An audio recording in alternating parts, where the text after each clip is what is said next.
In today's video, I'm going to teach you how to enable temporary chat in Copilot.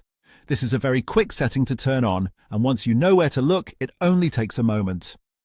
If you want to use Copilot in a more temporary session without keeping the conversation as part of your normal chat history, this is the feature you'll want to use. To begin, open Copilot and make sure you're on the main chat screen.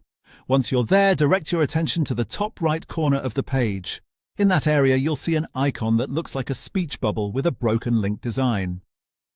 That symbol represents temporary chat. Go ahead and click that icon. As soon as you select it, temporary chat is enabled. That's all you need to do. There's no long setup process, no extra menu to work through, and no complicated configuration. It's simply a one-click action from the main Copilot interface.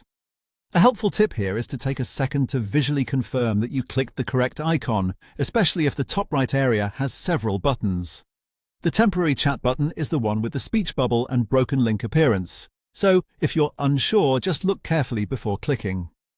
This feature is useful when you want a cleaner, more private-feeling session for a specific task, and you don't want it mixed in with your usual conversations. If you ever need to switch back, you can return to the same area and check the chat mode again from that top right section. So, to quickly recap, open Copilot, go to the top right corner, find the broken link speech bubble icon, click it, and temporary chat will be turned on immediately. If you're following along on your own screen, you should now have temporary chat enabled and be ready to continue using Copilot in that mode.